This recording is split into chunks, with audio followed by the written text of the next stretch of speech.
recording. And here is the Assalamu alaikum wa alaikum assalam everyone. So let's start the class. तो पहला काम हमने last week में क्या किया, हमने पढ़ा कि नेटवर्क की अहमियत की बात हमने कर ली और नेटवर्क को हमने ये देख लिया कि नेटवर्क किन चीज़ों से मिलके बनता है। नेटवर्क कंपोनेंट्स हमने लास्ट क्लास में पढ़े थे, अगर आपको याद हो तो। और उसमें हमने देखा कि हमारा जो नेटवर्क है वो किन चीज़ों से मिलके बनता है। नंबर वन, हमने कहा कि वो मिलके बनता है फ्रॉम दी एंड डिवाइसेस। हमने कहा कि ये बनता है फ्रॉम दी इंटरमीडिएट डिवाइसेस। फिर हमने कहा कि ये बनता है फ्रॉम दी सिक्योरिटी डिवाइसेस। फिर हमने कहा कि ये बनता है through the by using the middle boxes. और हमें एक स्टूडेंट ने याद कराया कि साथ साथ मीडियम का होना भी जरूरी है। तो इन 5 चीजों से कंपोनेंट्स हैं नेटवर्क्स के। हमने ये भी देखा कि एंड डिवाइसेस का काम है कि यहां से आपकी ट्रैफिक यानी इंफॉर्मेशन या तो ओरिजिनेट करती है या यहाँ पे टर्मिनेट हो जाती है, खत्म हो जाती है, इस्तेमाल हो जाती है, कंज्यूम हो जाती है। फिर हमने कहा अब्दुल्ला कि इन एंड डिवाइसेस को आपस में इकट्ठा भी तो करना है, क्योंकि नेटवर्क का बेसिक मकसद है sharing of resources. Sharing of resources, बिल्कुल ठीक। तो इन रिसोर्सेज किस पे पड़े हुए हैं? एंड डिवाइसेस पे पड़े हुए हैं। मोस्टली जो जो हमारे रिसोर्सेज होते हैं वो कहाँ पड़े होते हैं? एंड डिवाइसेस पे। जैसे मिसाल के तौर पे कोई वेब पेज कहाँ पड़ा है? वेब सर्वर पे। कोई ईमेल कहाँ पर का पड़ा है? ईमेल सर्वर पे। तो और ईमेल सर्वर क्या है, या वेब सर्वर क्या है, या फाइल सर्वर क्या है? एंड डिवाइसेस है, ठीक है। तो तमाम एंड डिवाइसेस पे हमारे रिसोर्सेज पड़े। तो अब इन एंड डिवाइसेस को आपस में कनेक्ट करना है। तो इनको कनेक्ट करने के लिए हमने कहा, मिसाल के तौर पे वी यूज स्विच, और स्विच के साथ हमने मल्टीपल डिवाइसेस को यूं इकट्ठा कर दिया। तो यूं number 1 2 3 4 5 6 7 8। So in this example 8 devices are interconnected with one another, ठीक है जी। तो ये काम है इंटरमीडिएट डिवाइसेस का। तो इसमें एक आपको एग्जांपल स्विच की दी, लेकिन स्विच के आगे राउटर भी लगा हो सकता है, और राउटर फिर दूसरे किसी राउटर के साथ, मिसाल के तौर पे ये आपकी ऑर्गेनाइजेशन का राउटर है और ये आईएसपी का राउटर है, यूं इसके पीछे आईएसपी है। तो यूं आईएसपी पूरी दुनिया से कनेक्टेड है, तो यूं ये device number 1 device for example पूरी दुनिया से कनेक्ट हो गया। फिर हमने कहा कि आजकल के दौर में सिक्योरिटी बहुत बड़ा कंसर्न है। सिक्योरिटी को अगर हम बहुत सिंपल टर्म में बात करें तो हम कहते हैं कि जी ये है CIA। सी का मतलब है confidentiality.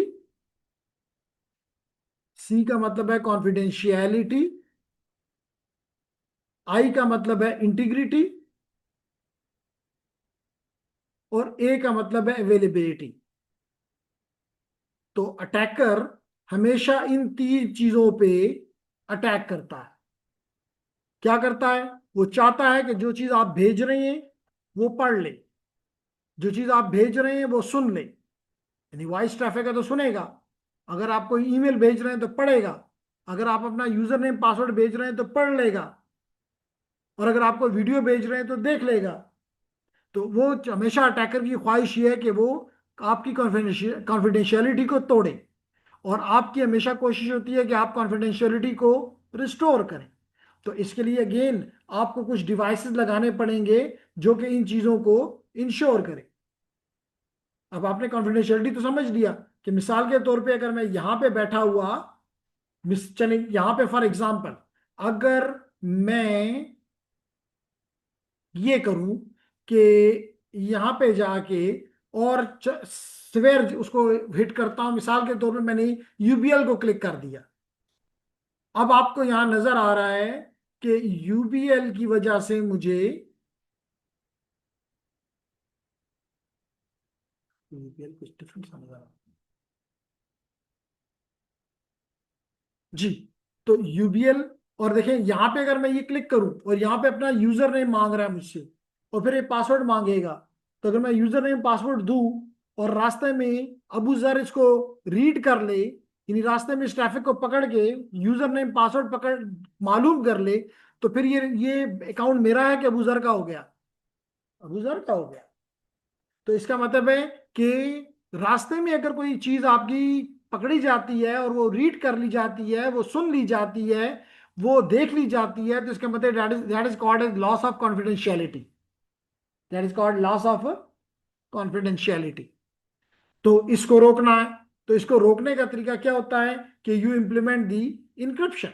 You implement the encryption. और मैंने लास्ट टाइम आपको एग्जांपल दी थी कि इसके लिए दो चीजें चाहिए। एक आपको चाहिए एल्गोरिथम जो कि इसको इनक्रिप्ट करे, आपके प्लेन टेक्स्ट को ले, और एल्गोरिथम, और दूसरा एक सीक्रेट की। तो इन दो चीजों के मिलने से आपको साइफर टेक्स्ट मिल जाता है, यानी कि इनक्रिप्टेड टेक्स्ट मिल जाता है। क्लियर है मेरी बात जी? तो ये तो हो गया कॉन्फिडेंशियलिटी की बात, सी की बात। अब आई का क्या मतलब है? इंटीग्रिटी का क्या मतलब है?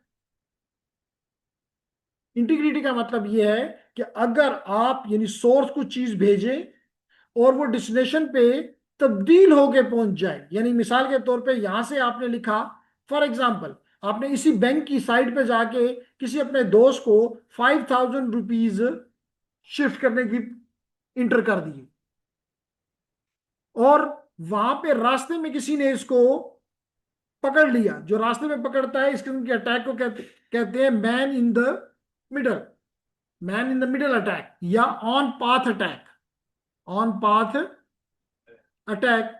तो उसने मिसाल के तौर पे, चले हम ये जूम करते हैं कि उसने इस 5,000 के आगे सिर्फ एक 3 जीरो और लगा दिए। तो आपको तो पता है जीरो की कोई वर्थ नहीं होती, लेकिन यहां पे क्या मकसद, क्या फर्क पड़ जाएगा? 5,000 की बजाय 5 लाख रुपए चला जाएगा। तो आप तो लाजमी तौर पे जाके बैंक के साथ लड़ेंगे कि नहीं जी मैंने तो 5,000 कहा था। वो कहेगा नहीं, हमारे पास तो आपकी जो रिक्वेस्ट आई है वो तो 5 लाख रुपए की थी और हमने कर दिया। तो इसका मतलब है कि रास्ते में इस मैसेज को किसी ने तब्दील कर दिया है। तो इस अटैक को कहते हैं कि इंटीग्रिटी आपकी कंप्रोमाइज हो गई है। तो ये हम यहां कहेंगे कि कौन सा अटैक हो गया है? हमारी इंटीग्रिटी कंप्रोमाइज हो गई है। समझ आ गई? थर्ड हमने कहा अवेलेबिलिटी। अवेलेबिलिटी तो इससे बन गया आपका CIA, कॉन्फिडेंशियलिटी, इंटीग्रिटी, अवेलेबिलिटी। अब हर एक सिस्टम का या एप्लीकेशन का या सर्विस का अपना कोई काम होता है कि उसने वो काम करना है। मिसाल के तौर पे अगर आपका वेब सर्वर है तो उसका काम है कि वो आपको वेब पेजेस दिखाए। अगर आपका कोई डेटाबेस सर्वर है तो उसका काम यह है कि जो भी आप इंफॉर्मेशन उसको दें वो उसके मुताबिक आपको या तो स्टोर कर ले या स्टोर से आपको वो चीज निकाल के दे दे। तो इसे मतलब हर चीज का अपना एक फंक्शन है। लेकिन अगर ये अपना फंक्शन करने से रुक जाए, इसलिए नहीं कि खराब हो गया है, नहीं खराब भी नहीं हुआ कोई, इसका अपना बिजली गई हुई है, ना कोई हार्ड डिस्क खराब हुई हुई है, ना रैम खराब है, ना प्रोसेसर खराब है, कुछ भी खराब नहीं है।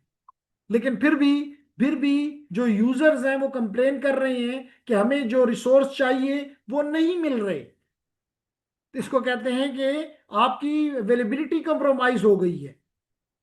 अवेलेबिलिटी नहीं है, नन हो गई है, कंप्रोमाइज हो गई है। जैसे मिसाल इसकी ये दे दूं अगर आसानी के लिए, कि अगर फॉर एग्जांपल हमारा board of intermediate and secondary education Peshawar है, जिसका काम ये है कि वो आपको साल में एक दफा FSC का रिजल्ट दिखाता है। मिसाल के तौर पे वो दिन है 28 फरवरी 2026। तो सुबह 9 बजे उन्होंने ये काम, 9 AM पे उन्होंने ये काम शुरू करना था। लेकिन आप में से एक या मल्टीपल लोगों ने मिलके ऐसा काम किया कि ये सर्वर जो बाइसेप का सर्वर है, वो जो भी यूजर उसको रिक्वेस्ट भेजता है उसको रिजल्ट नहीं दिखाता।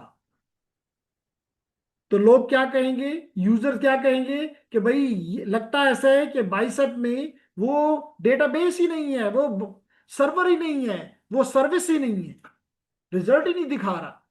सुबह से हम ट्राई कर रहे हैं 9 बजे से, अब 2 बज चुके हैं, रिजल्ट नहीं दिखाई दे रहा।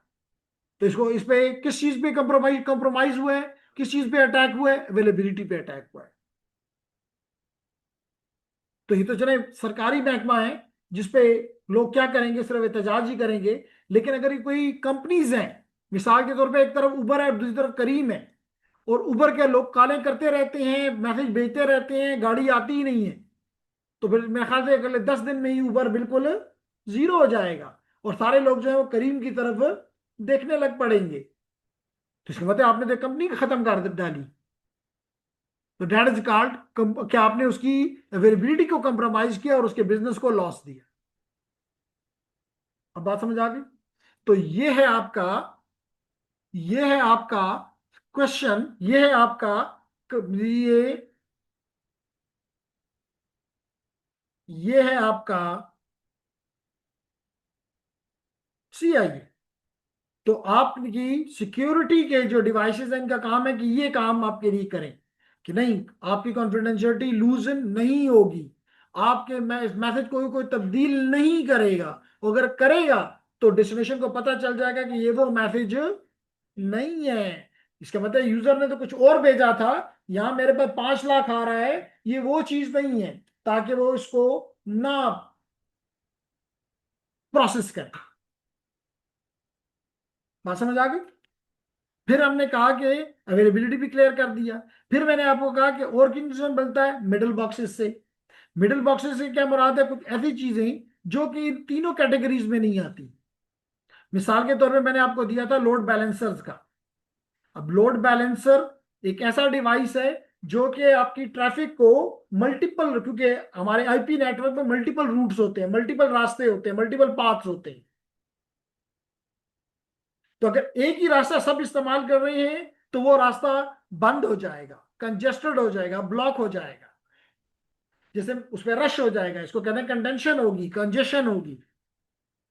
जैसे मिसाल के तौर पे हम पूरे शहर की ट्रैफिक को कहें कि भाई आपने यूनिवर्सिटी रोड से जाना है, कोई भी शख्स जो है वो रिंग रोड से नहीं जाएगा, कोई भी जो है वो PF के जो एयरपोर्ट है उसके बैक एंड से नहीं जाएगा, तो लाजमी तौर पे ये रास्ता तो ऐसे ही रश बहुत ज्यादा होती है, यहाँ तो ट्रैफिक जो पहले शायद 1 घंटे में गुजरती है वो तो 10 घंटे में भी नहीं गुजरेगी, और बाकी सारे रिसोर्सेज खाली पड़े रहेंगे, जाया होंगे। तो हम नहीं चाहते, हम चाहते हैं कि हमारे तमाम रिसोर्सेज इक्वली इस्तेमाल हो, नंबर वन, और हमारे यूजर की ट्रैफिक जाती हुई दिखाई दे, यानी कि आउटपुट दिखाई दे।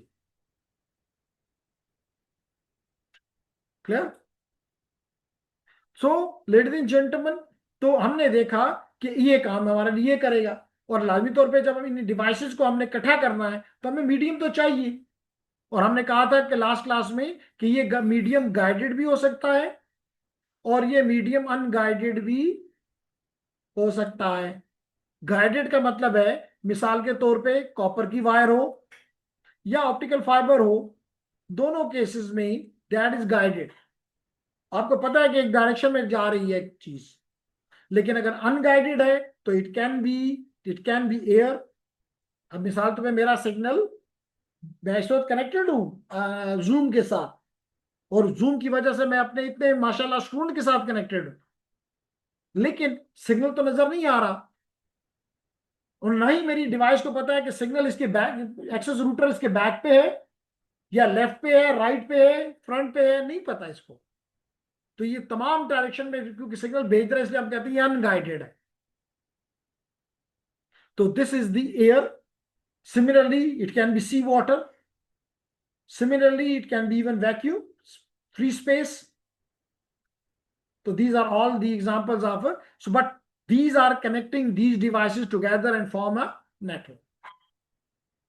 क्लियर है यहां तक। फिर हमने कल की क्लास में, प्रीवियस क्लास में बात की थी कि हमारे पास जो होस्ट है यानी एंड डिवाइसेस हैं उनका रोल क्या है। तो हमने कहा कि उनके दो रोल हो सकते हैं, या तो वो सर्वर हो सकते हैं या वो क्लाइंट हो सकते हैं, या कह लें कि हमारे जो कम्युनिक नेटवर्क्स हैं उनके कितने मॉडल्स हो सकते हैं।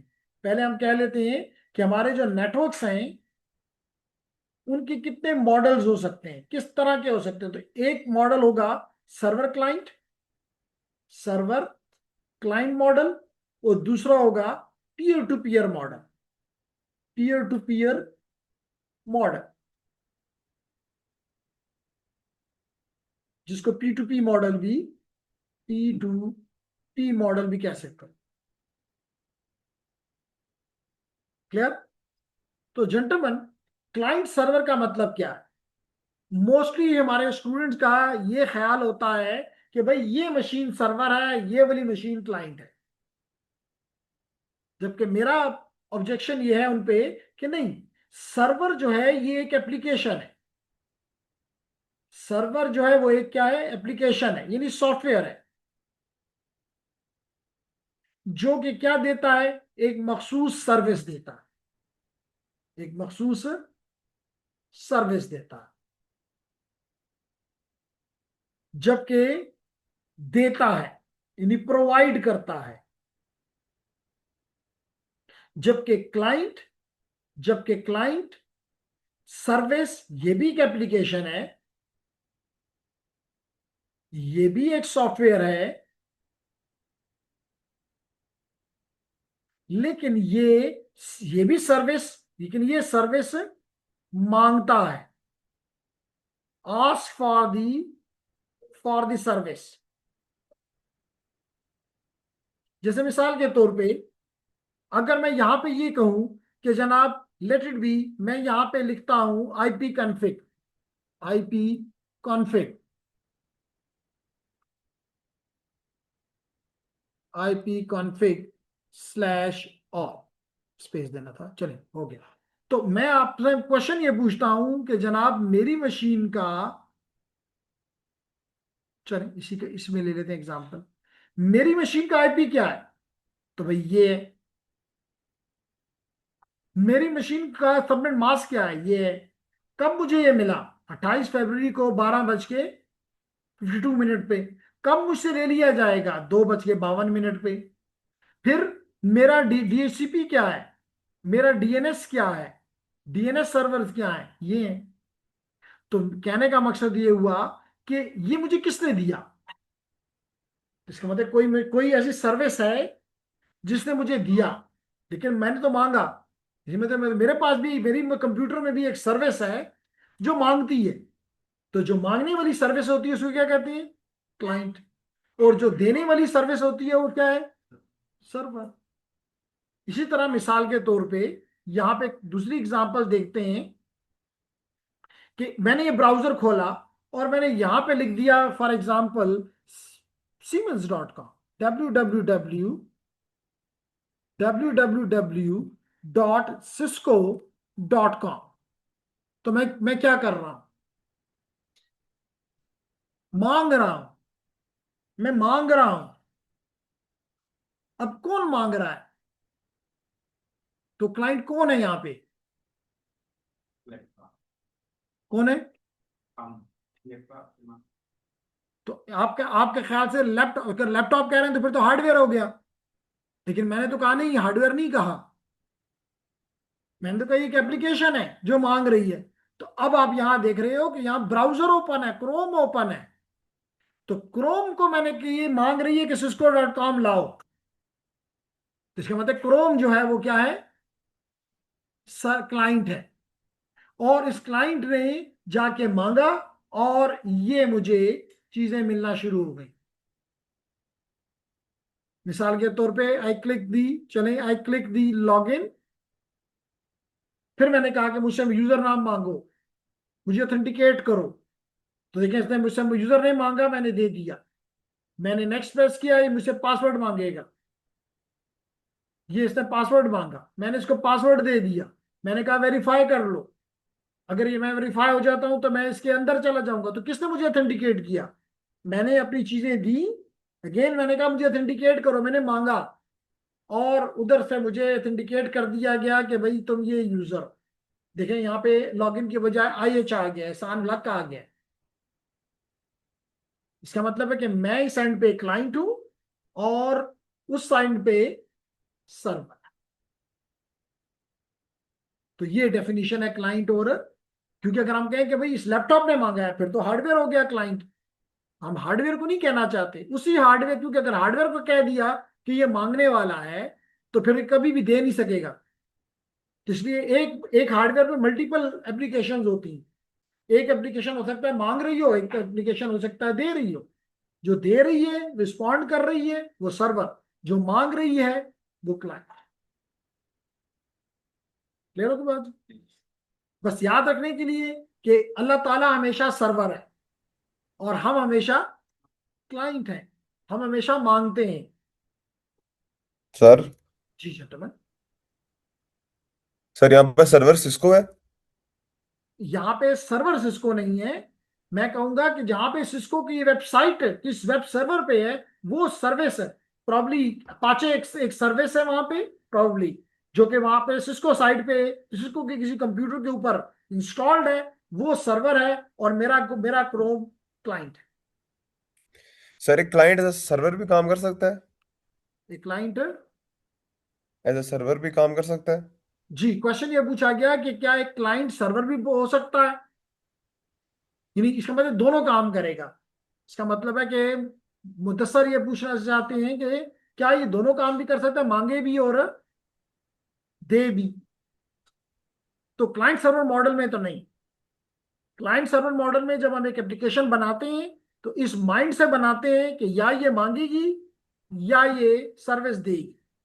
जैसे मिसाल के तौर पे, क्योंकि मैं इसलिए कह रहा हूं कि मुझे ये आईपी मिला, मैं दोबारा यहाँ पे क्लिक करता हूं, दोबारा यहाँ लिखता हूं IP config dash all, inter करता हूं, तो ये मुझे चीजें मिल रही हैं। अब सवाल ये है कि मुझे इसने किसी ने आईपी दिया, किसने दिया? इस मशीन ने दिया। लेकिन मैं तो किसी को नहीं दे सकता आईपी। मैं तो किसी को आईपी नहीं दे सकता। तो इसका मतलब इस सर्विस के लिए मैं हमेशा क्लाइंट ही रहूंगा। और जिसने दिया, जो कि ये 0.1 है, ये 0.1 है, ये हमेशा सर्वर होगा। लेकिन उसी मशीन, उसी हार्डवेयर के ऊपर हो सकता है कोई क्लाइंट क्लाइंट सर्विस भी इंस्टॉल हो। उस लिहाज से हम कह सकते हैं, इसलिए मैं कह रहा हूं हार्डवेयर के साथ मत बांधो। क्योंकि हार्डवेयर से बांध दिया तो फिर आप कहोगे ये हार्डवेयर तो मांगता भी है, हार्डवेयर देता भी है। तो इसलिए हम हार्डवेयर से अलग होकर कहते हैं, यानी हार्डवेयर के ऊपर सर्विसेज हैं। उनमें से मिसाल के तौर पे अगर मैं ये कहूं कि अगर मैं ये कहूं कि ये मेरा हार्डवेयर है और इस हार्डवेयर के ऊपर मल्टीपल सर्विसेज पड़ी हुई हैं, तो हो सकता है इसमें से पहली सर्विस देने वाली हो, यानी सर्वर की हो, दूसरी कोई और क्लाइंट के लिए हो, क्लाइंट हो। जैसे मिसाल के तौर पे इस औरों को तो ये आईपी दे रहा है, ये आईपी दे रहा है, ये डीएचसीपी ये दे रहा है, ये सबनेट मास्क दे रहा है, उनको बता रहा है कि कब से कब तक है, उनको डीएनएस बता रहा है, उनको डिफॉल्ट गेटवे बता रहा है, तो सर्वर है। लेकिन किसी और से ये, मिसाल के तौर पे यहाँ पे एक और सर्विस है जो कि किसी वेब से कुछ मांग रही है, किसी वेब सर्वर से, जो कि अगेन एक दूसरी एप्लीकेशन है, किसी में भी किसी दूसरे कंप्यूटर पे पड़ी हुई है, उससे मांगा जा रहा है। इवन ये भी हो सकता है कि एक ही मशीन के ऊपर क्लाइंट भी हो और एक ही मशीन के ऊपर सर्वर, उसी मशीन पे सर्वर भी हो। जब हम टेस्टिंग वगैरह करते हैं तो हम इनको अलग मशीनों पे नहीं रखते। हम उसी मशीन पे क्लाइंट भी रन करते हैं और सर्वर भी करते हैं, ताकि दोनों मशीनें हमारे सामने को नजर आ रही हो। क्या जी जी आपको सवाल का जवाब मिला Mudassar? Yes sir, thank you. Okay जी, you are welcome. Sir normally जब हम कहते हैं कि ये सर्वर या ये क्लाइंट है, तो वो हम उसी हार्डवेयर को ही कहते हैं जिस पे वो सर्विस इंस्टॉल है। तो सॉफ्टवेयर सिर्फ वो सॉफ्टवेयर का ही हिस्सा है, मतलब सर्वर जो है वो सिर्फ सॉफ्टवेयर है, हार्डवेयर से उसको नहीं जोड़ना। नहीं, मैं इसलिए कह रहा हूं कि अगर हम, जैसे आपने कहा ना कि नॉर्मली ये कहा जाता है कि बल्कि आप तो हार्डवेयर की बात कर रहे हैं, बिल्कुल ठीक आप कह रहे हैं। इवन हम उस कमरे को भी कहते हैं सर्वर रूम है। तो अगर मैं वहां उस कमरे से, वो दोनों एक मशीन ही पड़ी हुई है ना, चाहे दो मशीनें पड़ी हुई है, वो उठा के मैं साथ वाले कमरे में ले जाऊं, तो फिर इस कमरे का क्या रोल होगा? इसको कोई सर्वर रूम कहेगा? इसका मतलब है कि ये इस कमरे की खासियत नहीं है, ये उस हार्डवेयर की खसूसियत थी जिसकी वजह से इसको सर्वर रूम कहा जा रहा था। अब आगे चलते हैं। अगर ये हार्डवेयर की है, तो अगर मैं उसमें से वो एप्लीकेशन उड़ा दूं, एप्लीकेशन है ना, जैसे भी हमने डीएचसीपी एप्लीकेशन है, डीएनएस एप्लीकेशन है, वेब एप्लीकेशन है, मैं उड़ा दूं, फिर वो काम करेगा नहीं करेगा, फिर उस हार्डवेयर को सर्वर कहोगे, इसका मतलब फिर वो हार्डवेयर भी सर्वर नहीं है। असल चीज जो उड़ गई है वो मांग रही है या दे रही है, उसको क्लाइंट और सर्वर कहो ना फिर। अब बात समझ आ गई? क्लियर? सर सर हम क्लाइंट तो किसी चीज को भी कह सकते हैं ना, मतलब ये लगता है हमारा क्लाइंट है सर, एक सर्वर के लिए सर उसकी क्या कॉन्फ़िगरेशन या स्पेसिफिकेशन चाहिए कि हम उसके थ्रू उसको सर्वर मतलब कर सके एक सर्वर। आपने शुरू में क्या कहा? हम सर किसी को भी क्लाइंट कह सकते सर हैं। क्लाइंट का मतलब आम लैपटॉप में सर मैं यूज कर रहा हूँ, डेटा ले रहा हूँ सर, एक क्लाइंट है ना सिंपली। सर मैं डेटा ले रहा हूँ ना, मतलब फॉर जो एग्जांपल। एप्लीकेशन ले रही है उसमें तो हम आप अपने आप को भी क्लाइंट कह सकते हैं। मिसाल के तौर पे अगर कोई लायर है, वो कहता है जी ये बंदा मेरा मेरा क्लाइंट है। यस डॉक्टर के पास जाते हो तो आप वो कहता है ये मेरा क्लाइंट है। तो हम वो क्लाइंट की बात नहीं कर रहे, सर हम कंप्यूटर के पॉइंट ऑफ व्यू से बात कर रहे हैं कि अगर मैंने कुछ मांगा है। मिसाल के तौर पे अगर मैं, चले यहाँ पे ये जूम करता हूँ। सर मतलब फॉर एग्जांपल सर ये दोनों लैपटॉप पे पड़े हैं ना सर, आप मुझे डेटा सेंड करिए या मैं आपसे डेटा ले रहा हूँ ना सर, मैं तो क्लाइंट बन गया। अगर आप मांग रहे हैं सर तो आप क्लाइंट बन गए। सर अगर आपने एक सिस्टम को सर्वर बनाना है, मतलब उसमें ये सर्वर है, और उसकी क्या होगी मतलब चीजें या उसकी रिक्वायरमेंट वगैरह नहीं या नहीं उसको ओके सर्वर पे है। ओके, आप पूछ रहे हैं कि अगर हमने एक क्वेश्चन आपने ये किया कि अगर हम किसी मशीन को सर्वर बना रहे हैं तो उसकी रिक्वायरमेंट क्या है? हमें देखना पड़ेगा कि वो एप्लीकेशन, हमें देखना पड़ेगा कि जो एप्लीकेशन हम इंस्टॉल कर रहे हैं, मिसाल के तौर पे हम कोई ऑपरेटिंग सिस्टम इंस्टॉल कर रहे हैं, तो आप देखते हैं कि मिसाल के तौर पे, जैसे चले इसको भी छोड़ देते हैं। हमने कहा, एक स्टूडेंट ने मुझे पूछा और मुझे उसको जवाब देना है अभी, कि प्रॉब्लम इसी क्लास का है, हाँ, कि उसके पास विंडोज विंडोज 7 है, विंडोज 8 है, विंडोज 8.1 है। तो वो चाहता ये है कि इस अब अगर ये हमें इंस्टॉल करना है तो लाजमी तौर पे इसके लिए कुछ रैम की रिक्वायरमेंट भी होगी, कुछ आपके लिए हार्डवेयर की यानी कि प्रोसेसर की भी रिक्वायरमेंट होगी। तो वो अलग चीज है। हम ये देखना चाहते हैं कि ये एप्लीकेशन जो भी है, अगर ये किसी से कुछ चीज मांगती है, अगर ये मांगने वाली एप्लीकेशन है, तो हम कहेंगे ये एप्लीकेशन इज ए क्लाइंट। जैसे मैंने अभी आपको बड़ी आसान सी एग्जांपल दी कि हम अल्लाह से हमेशा मांगते हैं, अल्लाह ने हमसे कभी कुछ नहीं मांगा, तो इसलिए हम कहते हैं कि हम अल्लाह के क्लाइंट हैं। लेकिन वो हमेशा हमारी झोली भर देता है, जो भी हम मांगते हैं वो हमें दे देता है, देने वाला है, तो इसका मतलब ये सर्वर है। तो जैसे अभी मैंने यहां पे लिखा था www.cisco.com, इसका मतलब है कि मैंने अपने एक ब्राउजर को एक वो दिया। अब मेरा ब्राउजर जो कि क्रोम है या फायरफॉक्स है या डक डक गो है, कोई भी है, वो मांगने वाला है, वो हमेशा मांगता है। और जो चीज वो मांगता है उसको कोई ना कोई एप्लीकेशन दे देती है। ठीक है, वो एप्लीकेशन भी किसी हार्डवेयर पे है, लेकिन वो दे देती है। तो जो दे देती है एप्लीकेशन, उसे हम कहेंगे ये सर्वर। और उसकी रिक्वायरमेंट क्या है, वो तो डिपेंड करता है कि वो कितने यूजर्स के लिए डिजाइंड है। मिसाल के तौर पे एक एप्लीकेशन है 1 मिलियन लोगों के लिए डिजाइंड है, कि वो एक वक्त में 1 मिलियन लोगों को सर्व कर सकती है। दूसरी जो है वो सिर्फ 5,000 को कर सकती है। तो दोनों की एप्लीकेशन तो वही है, लेकिन उनकी रिक्वायरमेंट्स, हार्डवेयर की रिक्वायरमेंट डिफरेंट होगी। कुछ बात समझ आ रही है? अच्छा, आप पहली दफा आए या काफी दिनों के बाद आए? नहीं सर वेरी रेगुलर आते हैं, अच्छी बात है। क्या नाम है आपका? आवाज। अब्बास। चले ठीक है, समझ आ रही है अब्बास को? समझ आ रही है मेरे ऑनलाइन स्टूडेंट्स को? आयशा, अबू जर गफ्फारी, मोहम्मद तैमूर, फहद बिलाल, आयशा अगेन, एनी बात मेरी समझ आ रही है? एजाज, मोहम्मद,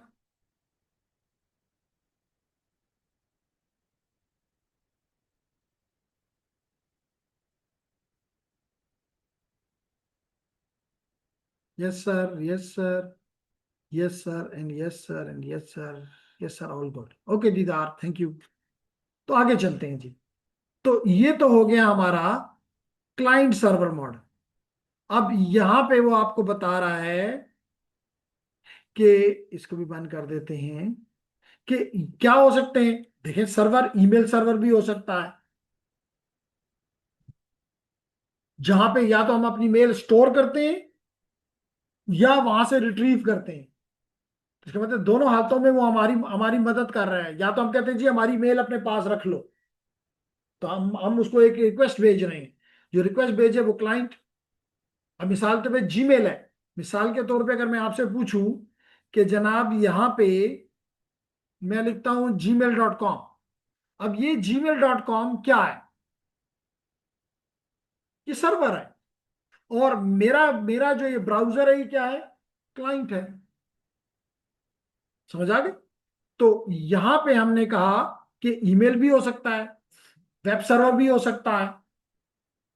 जैसे भी हम वेब किसी कुछ कभी लिखते हैं netacad.com, कभी cisco.com, कभी UT Peshawar.edu.pk, तो इसका मतलब है कि हम मांग रहे हैं और वो हमें पेजेस मुख्तलिफ एप्लीकेशन दे रही हैं। तो इसका मतलब है कि वेब सर्वर भी एक, जैसे इसकी एग्जांपल हो सकती है Apache. Again Apache is a application, IES again an application. इसी तरह फाइल सर्वर, जहां पे आप अपनी फाइल्स रखते हैं, जहां पे आप अपनी फाइल्स रखते हैं, तो हम उसे कहते हैं फाइल सर्वर। जहां पे हम FTP करते हैं, फाइल ट्रांसफर करते हैं, या फाइल अपलोड कर देते हैं उस पर, या फाइल डाउनलोड कर देते हैं वहां से, तो again it is a example of the file server. जबकि क्लाइंट क्या करता है? Client are computer that send request. Although के सेंड तो रिक्वेस्ट कंप्यूटर कर रहा है, लेकिन असल में इसके बैकएंड पे कंप्यूटर पे क्या चीज मौजूद है जो आप ये रिक्वेस्ट कर रही है? एप्लीकेशन। बिल्कुल ठीक कहा आपने। तो application request to the server to retrieve information. Clear? फिर हमने बात की कि दूसरा मॉडल हो सकता है पीयर टू पीयर। इसकी आसान एग्जांपल देता हूं। एक और एग्जांपल मैं क्लाइंट सर्वर की दे सकता हूं कि ये है सर्वर और ये है क्लाइंट। तो मैं कह सकता हूं कि जो स्टूडेंट है वो हमेशा पूछता है, और उनका प्रोफेसर जो है वो हमेशा उनको बताता है। तो प्रोफेसर हो गया सर्वर और स्टूडेंट हो गया क्लाइंट। लेकिन इसके मुकाबले में लेकिन इसके मुकाबले में अगर मैं ये ज्यूम कर लूं कि दो स्टूडेंट्स हैं, student number 1 and student number 2, मैंने उनको एज ए टीचर एज एक टास्क दे दिया कि ये दो असाइनमेंट्स आपने करके लानी है, असाइनमेंट 1 और असाइनमेंट 2। अब ये जीनियस है, ये कहता है मैं असाइनमेंट नंबर 1 कर लेता हूं, और ये कहता है मैं असाइनमेंट नंबर 2 कर लेता हूं। और असाइनमेंट 2 वाला अपनी असाइनमेंट इसको दे देता है, और 1 वाला अपनी असाइनमेंट इसको दे देता है। अब दोनों के पास दोनों असाइनमेंट मौजूद हो गई। लेकिन आप कह सकते हैं कि ये यहां पे, अगर इसने यहां पे दिया है यानी सर्वर बना, तो यहां ये क्लाइंट भी बन गया। इसका मतलब है कि मैं स्टूडेंट नंबर 1 को ना सर्वर कह सकता हूं ना क्लाइंट कह सकता हूं। तो इस एग्जांपल में हम कहेंगे कि स्टूडेंट 1 और 2 एक दूसरे के इक्वल है। ये में टीचर और स्टूडेंट का रिलेशन नहीं, में किसी का रिलेशन है? इक्वालिटी का रिलेशन। यानी कि इनमें से जब दिल चाहता है ये मांग लेता है। देखें, जैसे नंबर 1 पे इसने मांग लिया, आस्क फॉर, और नंबर 2 पे इसने रिसीव कर लिया। सॉरी, यहां पे इसने गिव टेक किया। आस्क, यहां पे इसने आस्क किया और रिसीव किया, और यहां पे इसने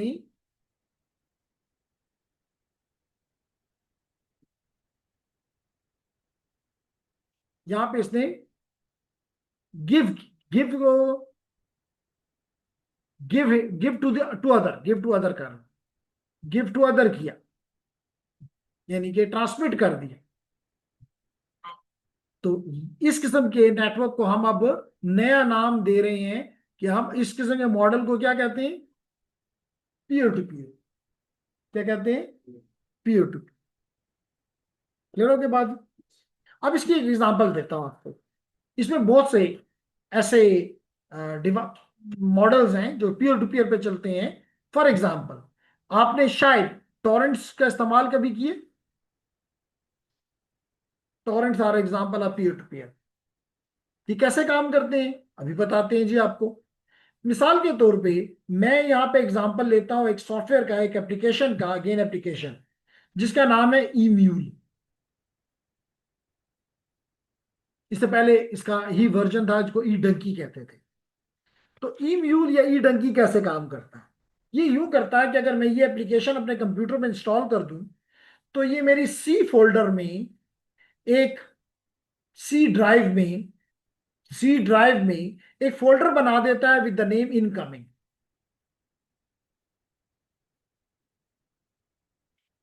अब जब मैं इस एप्लीकेशन को स्टार्ट करता हूं, प्रोसेस करता हूं, तो ई म्यूल का पेज ओपन हो जाता है जहां पे मुझे जो चीज चाहिए मैं उसका नाम लिख देता हूं। मिसाल के तौर पे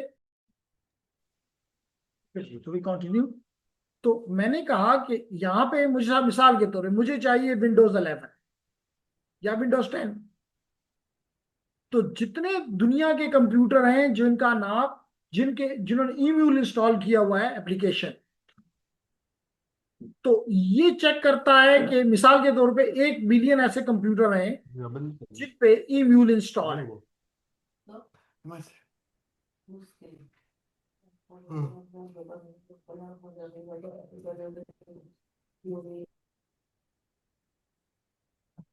ओके, तो 1 मिलियन कंप्यूटर हैं जिसमें पीसी 1 है, पीसी 2 है, पीसी पीसी 3 है और पीसी 1 मिलियन। तो मिसाल के तौर पे इस पीसी 0 ने आस्क किया है, तो जिस जिसके पास भी एप्लीकेशन होगी यानी विंडोज 10, वो इसको देना शुरू कर दे। ये अपने पास सेव करता जाएगा। लेकिन क्योंकि ये 24/7 वाली मशीनें नहीं है, ये तो मेरा कंप्यूटर था, ये तो एहसान का कंप्यूटर था, ये बासित का कंप्यूटर था, ये अब्बास का कंप्यूटर था। तो ये किसी को भी बंद कर सकते हैं और किसी को भी दोबारा ऑन कर सकते हैं, कोई पाबंदी नहीं। तो मिसाल के तौर पे मैंने अपना पीसी बंद कर दिया, छुट्टी हो गई, मैं घर जा रहा हूं, मैंने पीसी बंद कर दिया तो ये लिंक डाउन हो गया। कोई और उस वक्त अप हो जाएगा, मिसाल तो पीसी 10 ऑन हो गया, उसने इसको देना शुरू कर दिया। अब कुछ देर के बाद इसके पास भी कंप्लीटली या पार्शली ये एप्लीकेशन का कुछ हिस्सा होगा। अब मैं एक डिफरेंट पेन के साथ, लेट करें कि मैं अब एक डिफरेंट पेन के साथ, and that pain is blue one, मैंने एक, नहीं दिस इज नॉट, यहां पे कर लेते, यहां पे मैंने रख दिया एक मशीन, इसने भी मांगा कि मुझे विंडो 10 चाहिए, तो ये डिवाइसेस भी विंडो 10 को देना शुरू कर देगी और ये डिवाइस भी विंडो 10 को देना शुरू कर देगी। तो आप देख रहे हैं कि ये विंडो 10 यहां से ले रहा है, यहां से ले रहा है, यहां से ले रहा है, यहां से ले रहा है, लेकिन यहां पे दे भी रहा है। इसका मतलब कि ना ये, अगर ये ले रहा है तो क्लाइंट है, और अगर ये दे रहा है तो सर्वर है। इसका मतलब ना ये क्लाइंट है ना ये सर्वर है। इसका मतलब ये दोनों एक दूसरे की क्या है, इक्वल्स है। ये ना क्लाइंट है ना सर्वर है, ये इक्वल है। तो इस किस्म के इक्वल नेटवर्क को क्या कहते हैं, पीयर टू पीयर नेटवर्क। ठीक है, तो क्या फायदा है, दोनों के एडवांटेज डिसएडवांटेज देखते हैं। एडवांटेज तो ये है कि बड़ा आसान है सेटअप करना। अगर आपने एक सर्वर एप्लीकेशन को डालना होता है तो आपने उसके लिए काफी चीजों का ख्याल रखना होता है कि भाई इसके लिए, जैसे कि अभी बासित ने कहा, बासित ने कहा कि जी उसके लिए किस किस्म का सर्वर मशीन चाहिए होगी, उसके लिए कोई मिनी फ्रेम चाहिए होगा, कोई मेन फ्रेम कंप्यूटर चाहिए होगा, कोई सुपर कंप्यूटर चाहिए होगा, किस किस्म का, उसके लिए बिजली का क्या निज़ाम होगा, बैकअप का क्या निज़ाम होगा, कूलिंग का क्या निज़ाम होगा। तो इसका मतलब है कि आपका जो पीयर टू पीयर है, इस किस्म का नेटवर्क जो मैंने आपके सामने बनाया, इसमें कोई सेटअप का मसला नहीं। इसी तरह नो सेंट्रलाइज एडमिनिस्ट्रेशन, कोई एक बंदा इन सारे कंप्यूटरों को कंट्रोल, आपको कोई नहीं कह सकता अभी कंप्यूटर बंद नहीं करना है, यहां से डाउनलोड हो रहा है, या आप डाउनलोड कर रहे हैं और आपको कहा जाए नहीं डाउनलोड खत्म हो जाएगा मत बंद करो, नहीं बंद करो जाओ जी, आपकी अपनी मर्जी है, नो सेंट्रलाइज कंट्रोल।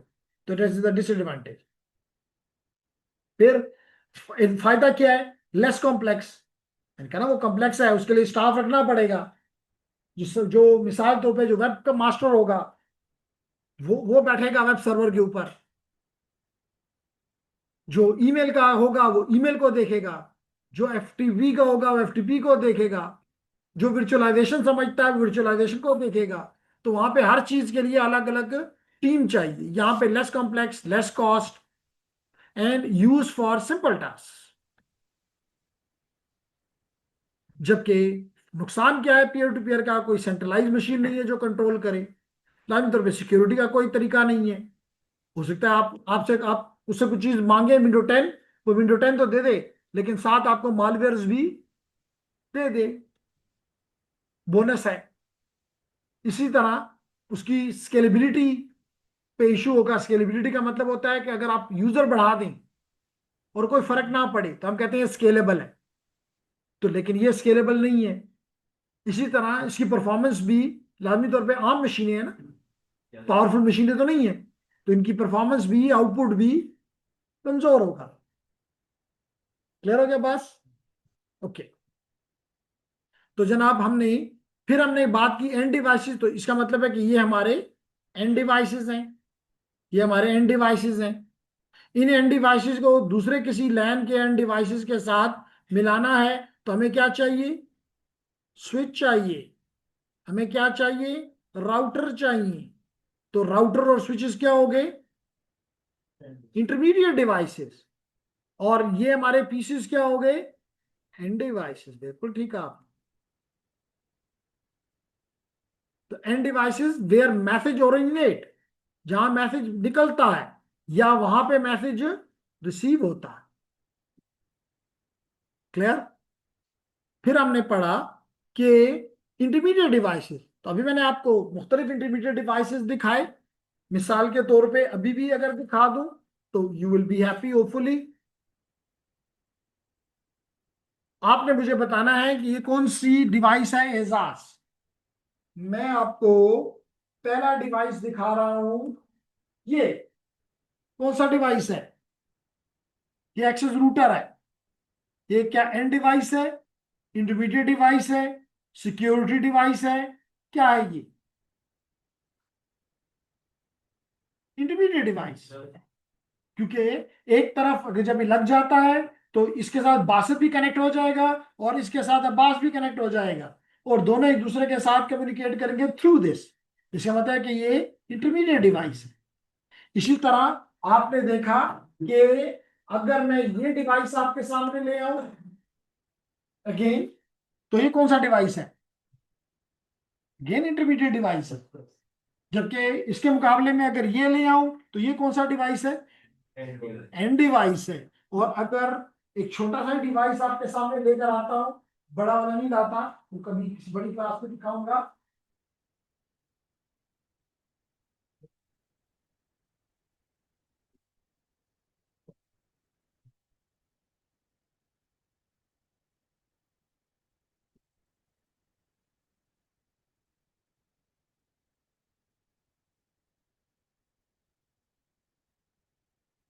तो ये थोड़ा कमजोर लेकिन दिखाने के लिए बेहतर, ये एक डिवाइस आपको नजर आ रहा है, और मैं कहूंगा कि यहां इसका नाम लिखा हुआ है। तो क्या नजर आ रहा है आपको, अगर थोड़ा नो बहुत है? सर। जी जी अभी दिखाता हूँ, एक मिनट टाइम दीजिए।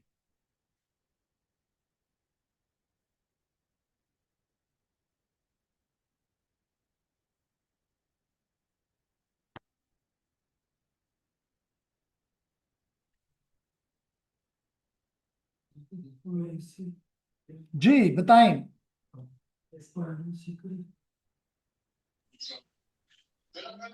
सर नेम विजिबल नहीं है।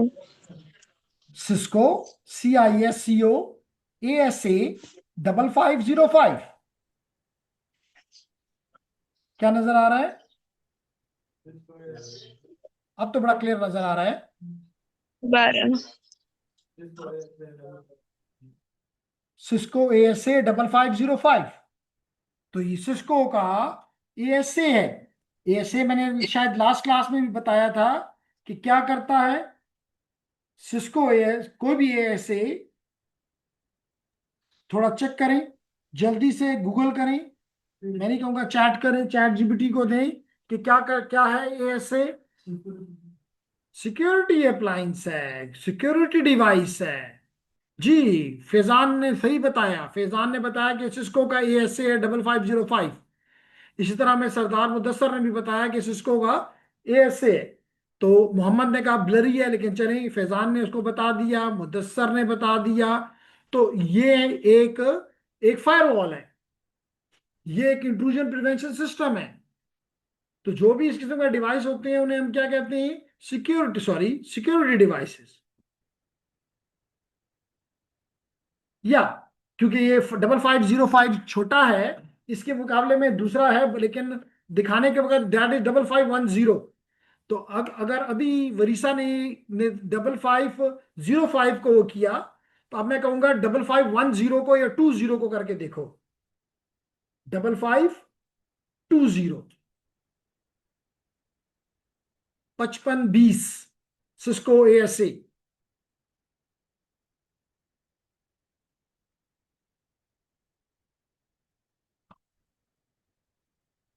अच्छा, एनी यहां पे एक लफ्ज इस्तेमाल किया वरीसा ने, security device for Soho network.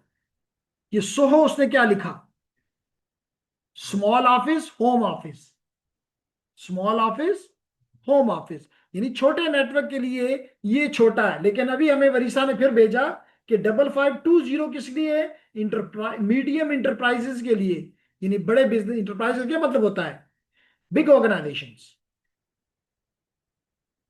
समझ आ गई? Okay, nice.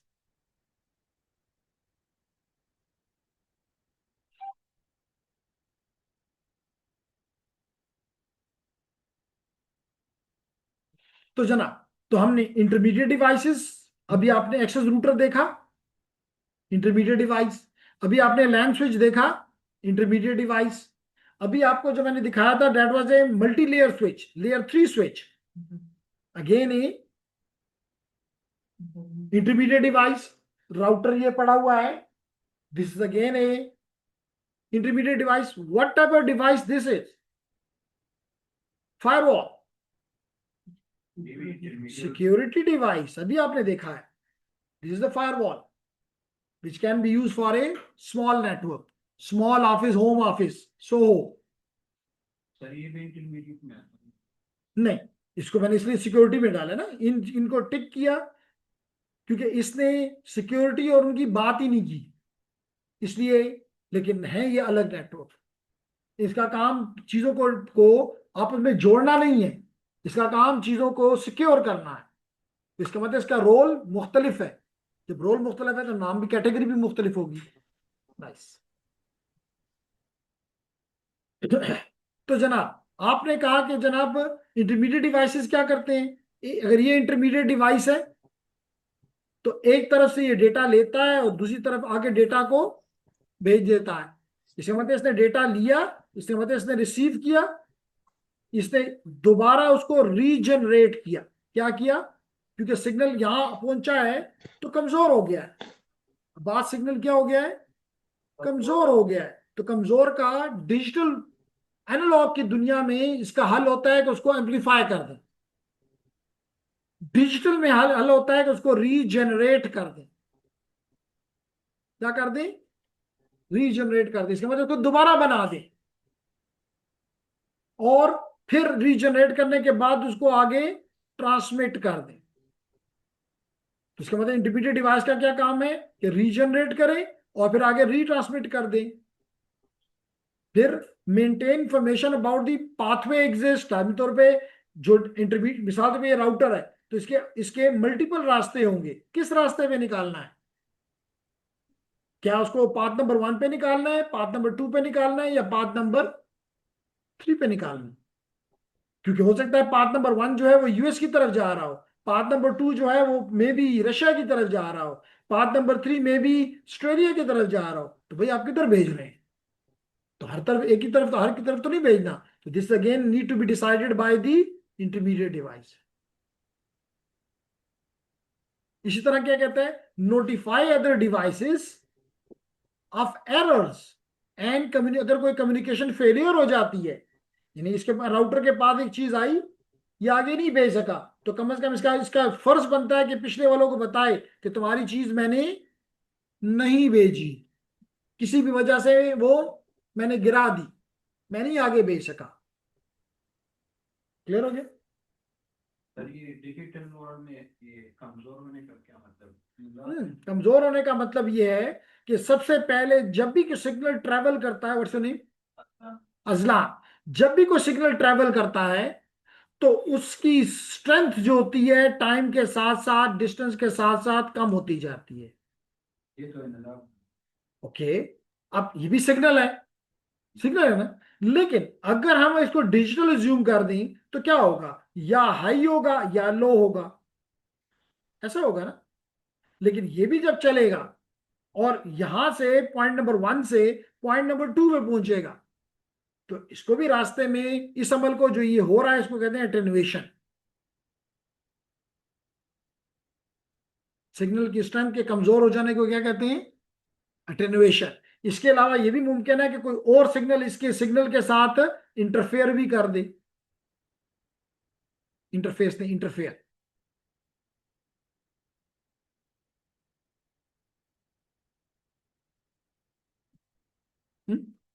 क्या अब ये असल में ये है क्या, सम वोल्टेज।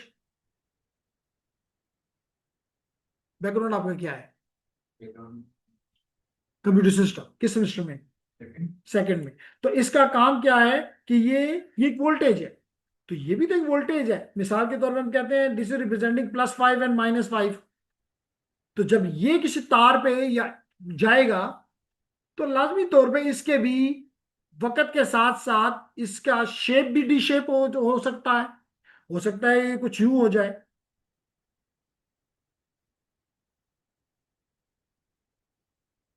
यूं हो जाए, कुछ कमजोर भी हो गया और डी शेप भी हो गया। तो हमारे इस रीजनरेटर का काम ये होता है कि इसको दोबारा से नया करके बना दे। जैसे मैं लफ्ज इस्तेमाल करता होता हूं कि हमारा ईमान है कि जब कोई शख्स हज पे चला जाता है तो उसके तमाम गुनाह माफ हो जाते हैं। वो ऐसे हो जाता है जैसे उसने कोई गुनाह किया ही नहीं है। तो इस तरह रीजनरेटर भी ये करता है कि जब उसके पास गुनाह वाला सिग्नल आता है, यानी कि कमजोर और डी शेप सिग्नल आता है, तो वो उसको दोबारा से नया करके पैदा कर देता है और कहता है आगे जाओ। तो समझ आ गई? Yes. ये ऑप्टिक फाइबर में यूज करा होता है, उसमें लाइट्स किस जहां भी सिग्नल डिजिटल होगा तो रीजनरेशन होगी, और जहां पे सिग्नल एनालॉग होगा वहां पे एम्प्लीफिकेशन होगी। क्योंकि आपके एनालॉग सिग्नल में जो लेवल्स होते हैं वो इनफाइनाइट है। मिसाल के तौर पे इसका वैल्यू 1 भी 0 भी हो सकती है, 0.0001 भी हो सकती है, 0.0002 भी हो सकती है, 0.00005 भी हो सकती है, यानी कुछ भी वैल्यू हो सकती है। तो इन ऐसी वैल्यूज को जनरेट करना मुमकिन, रीजनरेट करना मुमकिन नहीं। लेकिन लेकिन डिजिटल में लेवल्स फिक्स होते हैं, या 2 होंगे या 4 होंगे या 8 होंगे या 16 होंगे, फिक्स है। तो आपने यहां पे कंप्यूटर सिस्टम में ये सीखते हैं कि 2 लेवल, 0 और 1, जबकि हम ये कहते हैं नहीं, 2 लाजमी नहीं, हम कहते हैं फाइनाइट जरूरी है।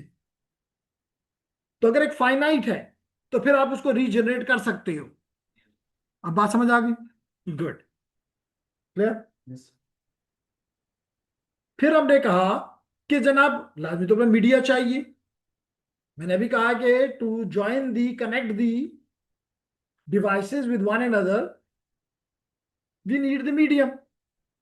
एंड मीडियम कैन बी, मैंने इससे पहले बताया, कैन बी अनगाइडेड,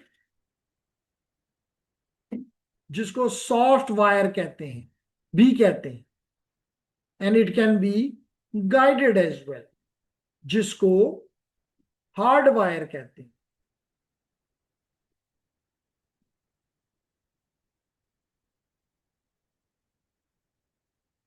समझ आ गई? सॉफ्ट वायर और हार्ड वायर। अब वो एग्जांपल ले रहा है कि अगर आप कहें कि मेरी कॉपर की, कहें कि मैं कॉपर से सिग्नल ले जाऊंगा, यानी मेटल वायर यानी कॉपर, तो कॉपर में किस किस्म का सिग्नल जाता है? इलेक्ट्रिकल सिग्नल जाता है, इलेक्ट्रॉनिक सिग्नल जाता है। लेकिन अगर आपका ग्लास है यानी कि फाइबर है, तो उसमें लाइट जाएगा। और अगर एयर है यानी वायरलेस है, तो उसमें इलेक्ट्रोमैग्नेटिक वेव्स जाएंगी। Got it? ओके। फिर हम देखना चाहते हैं नेटवर्क रिप्रेजेंटेशन, यानी कि जब आप डिवाइसेस को आपस में मिलाओगे, जब आप डिवाइसेस को आपस में ज्वाइन करोगे किसी भी तरह से, तो कोई शेप नहीं बनेगा, कोई रिप्रेजेंटेशन नहीं बनेगी। इस रिप्रेजेंटेशन को नेटवर्क की जुबान में हम कहते हैं नेटवर्क टोपोलॉजी। Network topology. तो हमारा यही टॉपिक है कि हम पढ़ना चाहते हैं कि नेटवर्क को कैसे रिप्रेजेंट किया जाता है। जो इसका मतलब इस टोपोलॉजी को आप नेटवर्क डायग्राम भी कह सकते हैं, इस टोपोलॉजी को आप नेटवर्क डायग्राम भी कह सकते हैं, या इवन मैंने पहले बताया टोपोलॉजी भी कह सकते हैं, टोपोलॉजी डायग्राम भी कह सकते हैं। और ऐसे सॉफ्टवेयर्स हैं जिनके जरिए हम ये टोपोलॉजीज बना भी सकते हैं, जिनमें ऑलरेडी इसकी शेप पड़ी होती है। हम शेप को लाके अपने कैनवस पे रखते हैं और उनको किसी भी उससे मिला देते हैं, वायर से मिला देते हैं। तो कहता है कि इंपॉर्टेंट यहां पे आपको तीन चीजें समझना जरूरी है। एक, एनआईसी। क्या है? NIC, network interface card. फिर पोर्ट, और फिर इंटरफेस। तीन चीजें हमें इसके लिए समझनी है। तो हम अभी समझ लेते हैं जी।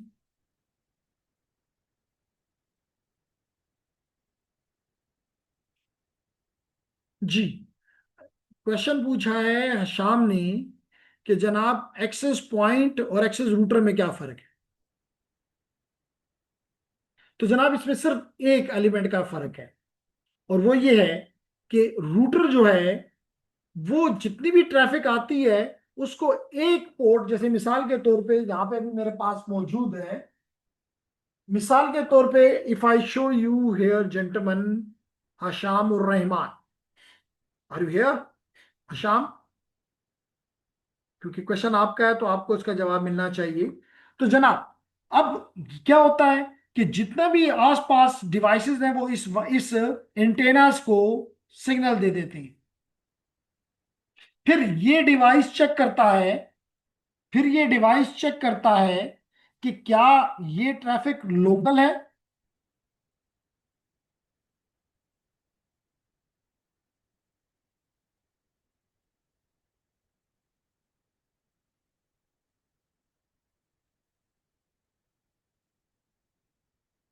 जी।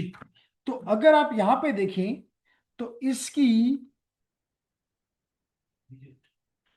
एक पोर्ट आपको ब्लू, चार ब्लू है और एक येलो है। तो इस ये जितनी ट्रैफिक ने भी बाहर जाना होता है वो इसको इस येलो उससे निकाल देता है, और ये येलो वाला इससे ऊपर के राउटर के साथ या स्विच के साथ कनेक्ट होता है। तो इसका मतलब ये हुआ, इसलिए हम इस पोर्ट को कहते हैं वैन पोर्ट या कहते हैं इंटरनेट पोर्ट। तो इसका मतलब अगर इसमें इंटरनेट पोर्ट है तो ये राउटर है। इसके मुकाबले में अगर मैं आपको ये एक्सेस पॉइंट दिखाऊं, ये देख लीजिए, ये मैं एक्सेस पॉइंट दिखा रहा हूं, इसमें कोई ऐसी पोर्ट नहीं है जिससे ट्रैफिक बाहर जा सके। तो इसलिए हम कहते हैं कि ये एक्सेस पॉइंट है, ये राउटर का काम नहीं करती, ये सिर्फ डिवाइसेस को वायरलेसली एक दूसरे से कनेक्ट करती है। जबकि ये वायरलेसली तो कनेक्ट करती है, एक्सेस पॉइंट तो है ही है, लेकिन इसके अलावा ये राउटर का काम भी करती है कि अगर जो ट्रैफिक इसकी अपने अंदर नेटवर्क की होती है उसको अंदर दे देती है, मिसाल के तौर पे अगर मैं ये कहूं कि कोई चले हम एज्यूम करते हैं कि यहाँ पे ये ब्लू पोर्ट पे आया, पोर्ट नंबर 1 पे, और पोर्ट नंबर 3 पे जाना है, तो बाहर नहीं भेजना। लेकिन अगर पोर्ट नंबर 1 पे आया और बाहर जाना है, तो फिर इसका मतलब है कि इसने ये डिसाइड करना है कि नहीं जी, इसको हमने हर हालत में इस येलो पोर्ट से बाहर निकाल देना है। इसका मतलब है कि ये डिसीजन ले रहा है पाथ के लिए। इसका मतलब ये राउटर का एक बड़ा बेसिक काम कर रहा है। जी, आई बात समझ में कि नहीं आई? जी जेंटलमैन, बोले। नहीं समझ आ रही तो बात करो।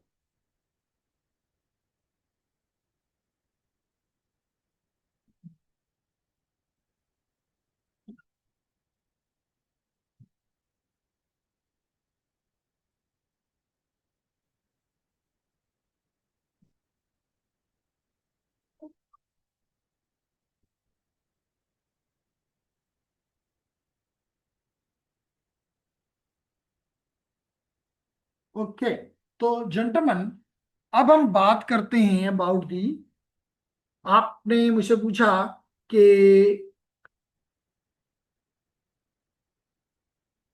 Okay got it, that's great Asha, Hasham ur Rahman. अब मैंने अभी एक लफ्ज इस्तेमाल किया, network interface card, NIC. NIC वो आइटम होता है जिसके जरिए डिवाइसेस को आपस में जोड़ा जाता है। मिसाल के तौर पे अगर मैं आपसे पूछूं कि ये मेरा राउटर है, सॉरी मेरा कंप्यूटर है, और ये तो आप मानेंगे कि इस वक्त ये एहसान खान के साथ भी, एजाज के साथ भी, मोहम्मद तैमूर भी इसको सुन रहा है मेरी बातें,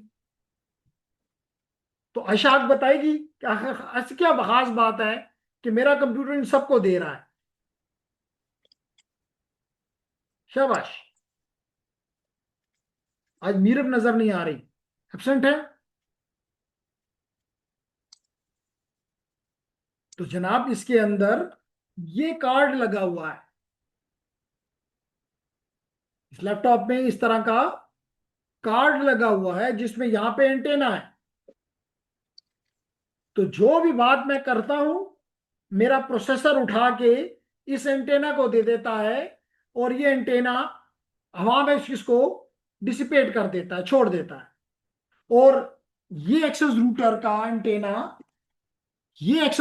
एंटेना, इसको रिसीव कर रहा है। अगर आपको एंटेना देखना ही है, मस्ट है, तो मैं यहां भी ये भी दिखा सकता हूं, कोई इशू नहीं है। ये देख लें, इसके ऊपर एंटेना आपको नजर भी आ रहा है। तो इस डिवाइस को कहते हैं एनआईसी, नेटवर्क इंटरफेस कार्ड। और एक तरफ अब ये हो गया और दूसरी तरफ ये हो गया। तो अब ये दोनों दोनों अब जो एंटेनाज हैं एक दूसरे के साथ बात कर रहे हैं। लेकिन इस एंटेना में जाने के लिए क्या, किस चीज की जरूरत है? इस कार्ड की जरूरत है। इस तरह इसके अंदर भी कार्ड है। तो इसका मतलब ये हुआ कि आपने ये समझ लिया कि हर एक डिवाइस जिसमें नेटवर्क से कनेक्ट होना है, उसमें क्या चीज होना जरूरी है? नेटवर्क इंटरफेस कार्ड होना जरूरी है, एनआईसी कार्ड होना जरूरी है। और हर टेक्नोलॉजी का कार्ड मुख्तलिफ होगा। जैसे मिसाल के तौर पे अगर मैं आपसे पूछूं दीदार अली कि ये जो कार्ड आपको नजर आ रहा है किस टेक्नोलॉजी का है, तो आप कहेंगे वाईफाई का है। किसका है? वाईफाई का है, डब्ल्यू लैन का है। लेकिन अगर मैं आपसे ये पूछूं कि ये कार्ड किस टेक्नोलॉजी का है,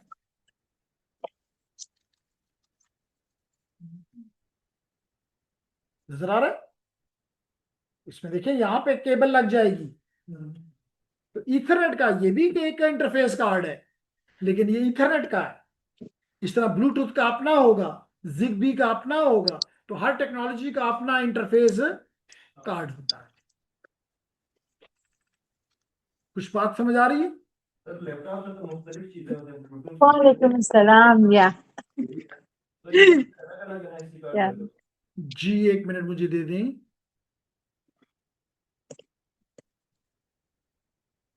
ओके, तो आपने कहा कि क्या एक ही डिवाइस के अंदर मल्टीपल कार्ड लगे होते हैं, एंड मेरा आंसर है यस।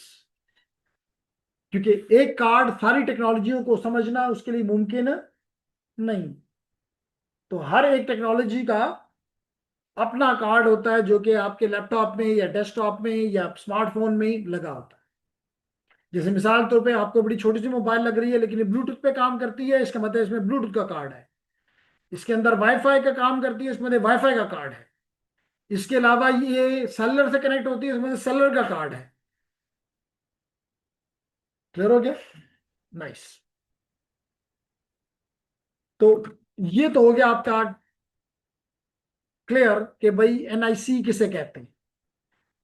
फिर हमने दूसरी चीज कहा कि अब हर एक कार्ड में एक केबल लगाने के लिए जगह है, सॉरी,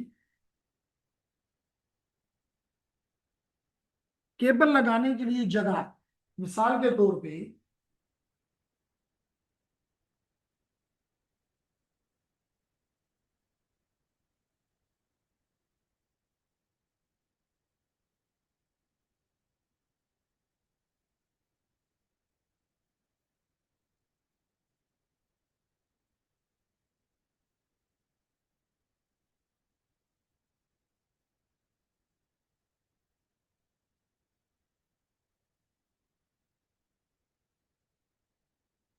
जी, तो देखें, तो ये है इसकी आईओ पोर्ट और इसके अंदर ये वायर केबल लग गई। तो जहां ये केबल लग रही है हम कहते हैं ये इसका पोर्ट है। इसीलिए हम कहते हैं कि मिसाल के तौर पे अभी मैंने आपको बताया था कि इसके अंदर ये 4 पोर्ट्स हैं। लाइट थोड़ी सी कमजोर है, टू हमने जानबूझ के की हुई है, लेकिन अगर आप यहाँ पे थोड़ा देखना चाहें तो 4 पोर्ट्स हैं। ठीक है, तो पोर्ट्स हैं। लेकिन ये चीज अगर राउटर पे हो, जैसे मिसाल के तौर पे दिल करता है कि आपको राउटर में दिखा दिया जाए, तो ये देखिए जी, लेडीज एंड जेंटलमैन, तो अगर मैं यहां पे दिखाऊं तो अब यहां पे अगर लाइट थोड़ी सी डाल ली जाए तो it will be even better.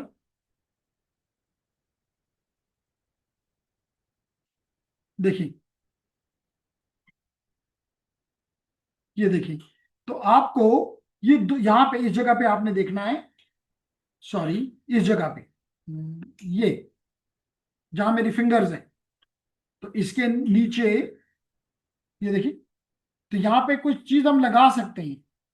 ये जहां मेरी फिंगर है यहाँ पे हम कुछ लगा सकते हैं। इसी तरह अगर हम यहाँ पे देखें तो यहाँ भी पोर्ट्स हैं, लेकिन नॉर्मली राउटर की पोर्ट्स को हम इंटरफेसेस कहते हैं, स्पेशली वहां जहां पे हम आईपी साइन कर दें, तो फिर हम पोर्ट की बजाय क्या कहते हैं, इंटरफेस। लेकिन पोर्ट और इंटरफेस का टर्म इंटरचेंजेबली आपको मिलता रहे। क्लियर हो गया? अब्बास, क्या नाम है आपका? तैयब। तैयब क्या करते हैं, किस इदारे से तलक है? एग्रीकल्चर यूनिवर्सिटी से। शाबाश। कैसा पढ़ाते हैं एग्रीकल्चर में? गुजारा हाल है, चले अच्छी बात है। तो ये हो गया, सॉरी जी, तो इसलिए मैंने कहा कि जी आपको पता होना चाहिए कि नेटवर्क इंटरफेस कार्ड किसे कहते हैं, आपको पता होना चाहिए कि फिजिकल पोर्ट किसे कहते हैं, आपको पता होना चाहिए कि इंटरफेस किसे कहते हैं। और फिर उसने लिखा है कि the term port and interchange are interchangeably used. Clear? फिर हमारी जो टोपोलॉजी है वो 2 तरह से हो सकती है। एक को कहते हैं फिजिकल टोपोलॉजी, एक को कहते हैं फिजिकल टोपोलॉजी।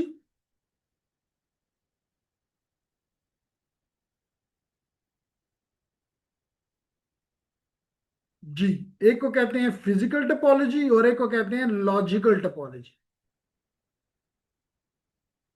एक लॉजिकल,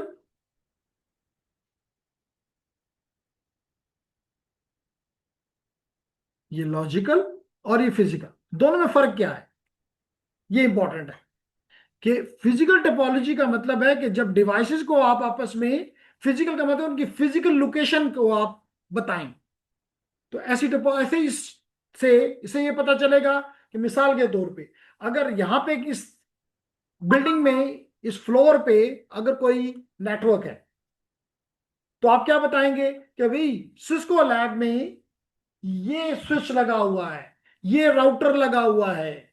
तो लोकेशन के साथ उसको आप आइडेंटिफाई कर रहे हैं। साथ में साथ में चेयरमैन ऑफिस है, वहां पे ये पीसी पड़ा हुआ है, ये साथ जो है वो असिस्टेंट का ऑफिस है, वहां पे ये डिवाइस पड़ा हुआ है, स्विच पड़ा है, राउटर पड़ा है, जो भी पड़ा है, लैपटॉप पड़ा है।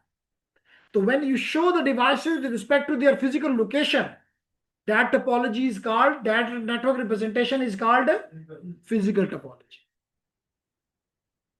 तो अगर आप यहां पे थोड़ी सी तवज्जो दें तो आप ये देख रहे हैं कि डिवाइसेस को किस चीज के साथ तब वो दिया जा रहा है relation, location, class 1, class 2, room number 21, 26, 25, 26, 27, 24, 5 something, 58 probably, जी 58। तो अगर आप लोकेशन के साथ देखिए यहाँ पे 2159, तो आप लोकेशन के साथ डिवाइसेस को बता रहे हैं, तो such topology is called physical topology. लेकिन अगर आप कैसे ट्रैफिक इसमें से जाती है, नंबर 1, और नंबर 2 उनके उनके आईपीज वगैरह, देखिए इसकी लोकेशन का कोई पता नहीं है कि वेब सर्वर कहाँ है, लेकिन ये पता है कि भाई ये एक स्विच के साथ कनेक्टेड है, S1 के साथ, S1 R1 के साथ, R1 जो है वो S2 के साथ भी, S3 के साथ भी, S4 के साथ भी, S5 के साथ भी, और इंटरनेट के साथ भी। तो it is showing you the how the traffic will move in this network. तो ऐसी टोपोलॉजी को हम क्या कहते हैं, लॉजिकल टोपोलॉजी। क्या कहते हैं, लॉजिकल टोपोलॉजी। क्लियर हो गया?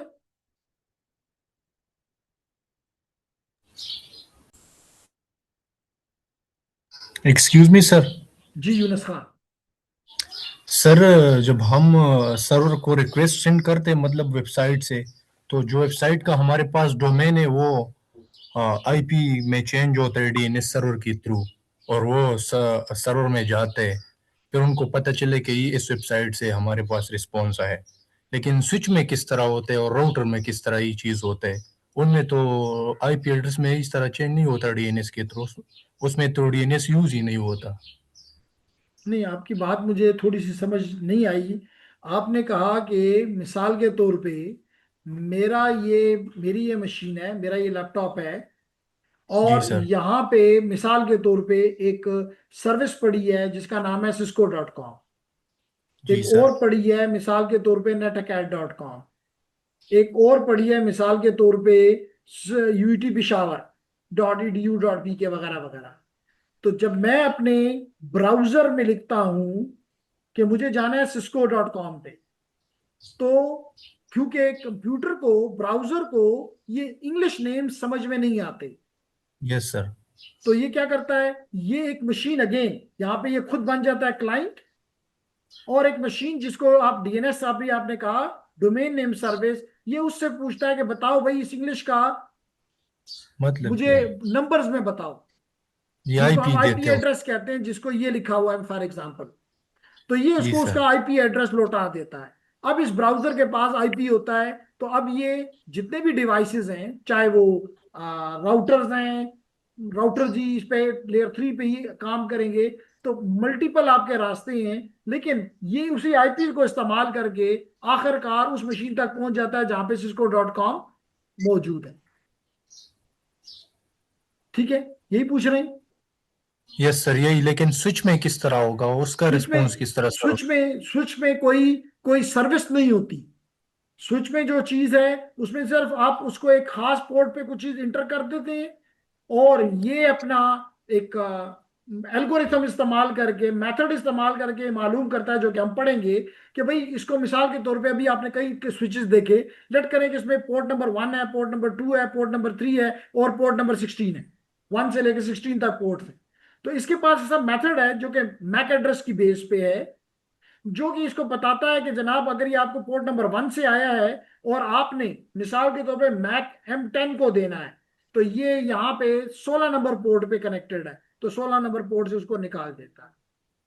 और अगर ये राउटर है तो फिर मैक एड्रेस की बजाय आईपी एड्रेस की बेस पे, क्योंकि आईपी तो चला गया, हर एक पैकेट में आईपी लिखा हुआ है, तो वो उस आईपी को अपने राउटिंग टेबल में जाके चेक करेगा और देखेगा कि किधर इसको जाना है। तो यहाँ पे डीएनएस की जरूरत नहीं है in case of the switch and router. Clear Yunus Khan? ठीक है। Okay sir. तो जनाब इसके साथ कल हम इंशाल्लाह, क्योंकि 1 मिनट से कम है, तो कल इंशाल्लाह ताला will be starting with the common type of networks, और देखेंगे कि इसमें हम क्या पढ़ते हैं। लेकिन अगर कोई क्वेश्चन है तो जल्दी से कर लें, और अगर क्वेश्चन ज्यादा है तो मैं दोबारा लिंक भेज सकता हूं, कोई मसला नहीं। जी online students, do you have any question? Abu Zar Ghaffari, Fahad sir Bilal. अगर कोई प्रैक्टिकल वर्क हो तो हमें बताया कर, हम फिजिकल आएंगे फिर उस चीज के लिए। ये इस राउटर जो है